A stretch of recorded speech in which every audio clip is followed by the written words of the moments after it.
Hello दोस्तों, मेरे channel के नए एपिसोड में सभी का एक बार फिर से स्वागत है। अभी हम लोग बात करेंगे कुछ दिन पहले दिल राजू जो प्रोड्यूसर है उन्होंने एक स्टेटमेंट दिया था वारिसू को लेके कि वारिसू और थुनीवू क्योंकि क्लैश होने वाली है, तो उन्होंने कहा था कि अभी जो है थलपति विजय अजीत से बहुत बड़े हैं।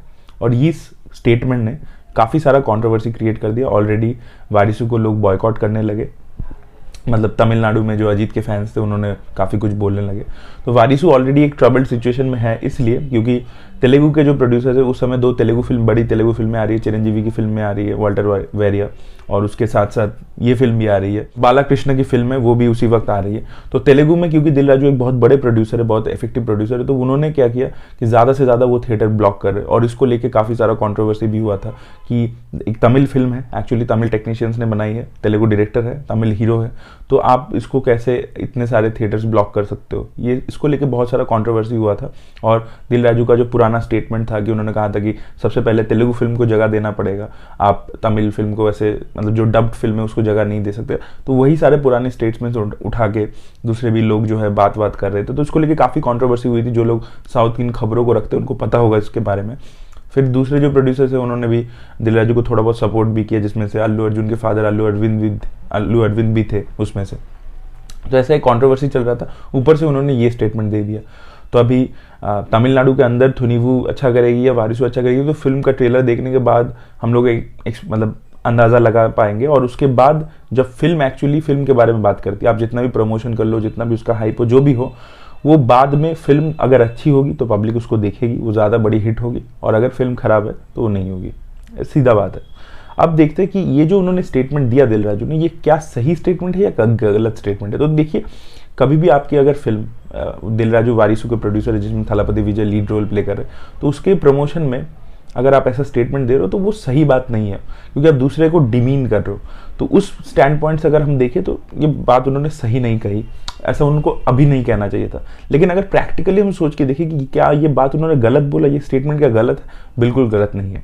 तो यही हम एनालिसिस करेंगे कि थलपति विजय थला अजीत से बड़े हैं कि नहीं। अभी उनको थला अजीत बोलना सही नहीं होगा, कि उन्होंने खुद बोला है कि उनको अजीत कुमार कह के बुलाया जाए। तो थलपति विजय अजीत से बड़े हैं या छोटे हैं, इसी से हम लोग बात करेंगे in terms of stardom and box office. देखिए, एक समय था जब रजनीकांत और कमल हसन को लेके फैंस के बीच में झगड़ा वगैरह होता रहता था, लेकिन फिर दोनों ने अब लेट 80s से दोनों ने बहुत ही अलग करियर ट्रैजेक्टरी पकड़ लिया। Rajinikanth stick to his style, the commercial films, वो वैसे ही फिल्में बनाते रहे जो ऑडियंस को पसंद थी। उनका जो एक्टिंग वाला जो साइड है, क्योंकि रजनीकांत साहब जो है फिल्म स्कूल से पढ़े हुए हैं, लेकिन फिर वो एस्पेक्ट जो है ज़्यादा एक्सप्लोर नहीं हुआ। उन्होंने ज़्यादातर कमर्शियल फिल्में करी, स्टाइलिश वो सब जो है, जैसे वो सिगरेट फेंकते हैं, मुँह से पकड़ते हैं, वो सब सारी चीज़ें, और वो लोगों को पसंद भी आई बॉक्स ऑफिस पर। लेकिन कमल साहब क्या हुआ, वो दूसरी डायरेक्शन पे चले गए। उन्होंने कंटेंट ड्रिवन फिल्में बनाना शुरू किया बहुत ज़्यादा, स्टार्टिंग फ्रॉम नायकन।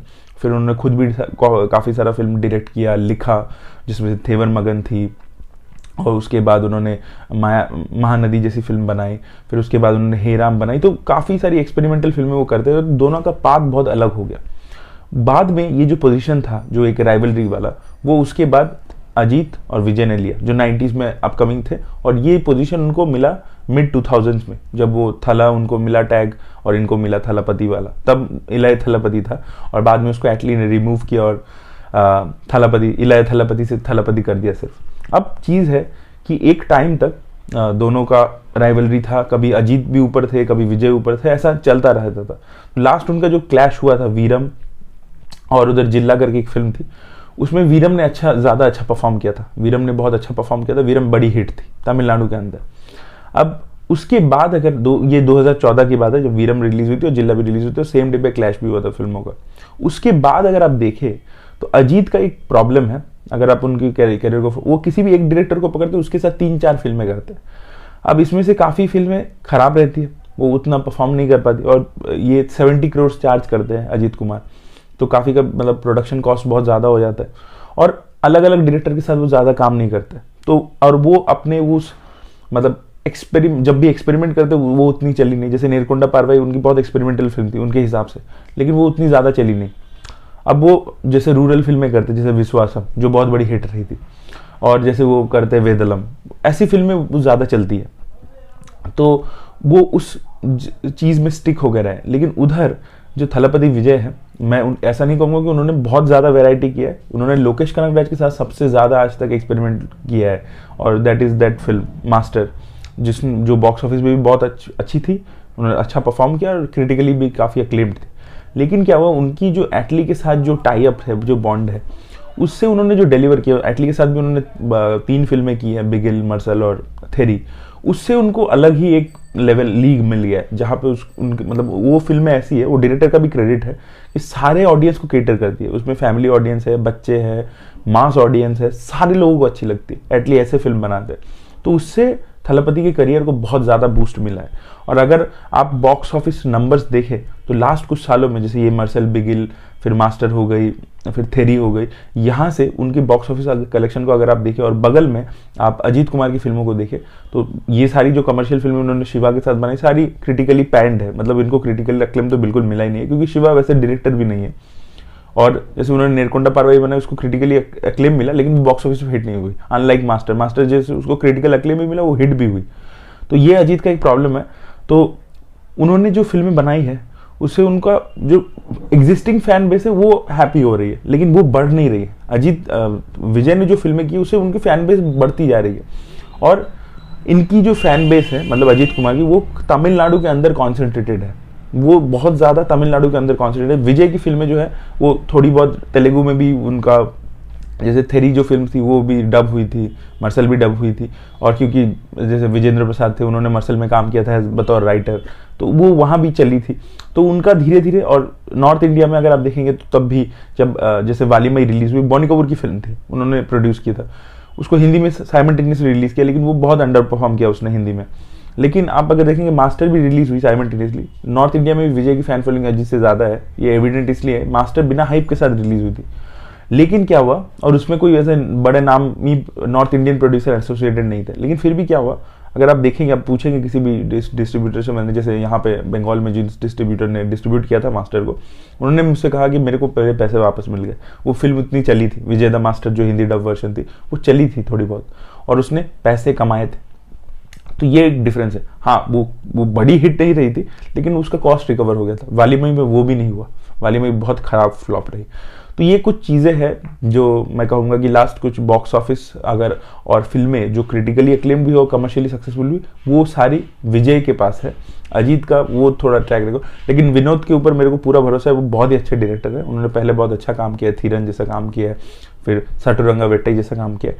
नेरकोंडा पारवाई भी अच्छी फिल्म थी, लेकिन उन्होंने जो वालीमई फिल्म बनाई उसका एक्शन बहुत ही बढ़िया था, लेकिन वो फिल्म का जो इमोशनल, जो सेंटिमेंटल पार्ट था, वो बिल्कुल वर्क नहीं किया। तो अब देखते हैं, जो गलतियां उन्होंने वहां पे की थी उसको वो दोहराए नहीं, और एक अच्छी फिल्म लेके आए थुनीवु। आई होप कि एक अच्छी फिल्म हो, और let's see, we can hope for the best. और देखते ये क्लैश कौन जीतता है। और एक चीज़ आप अगर नोटिस करेंगे कि जैसे वालीमई में मदर इमोशन था, वो इस बार वारिसू में विजय कर रहा है। पिछली बार अजीत ने किया, इस बार विजय कर रहा है।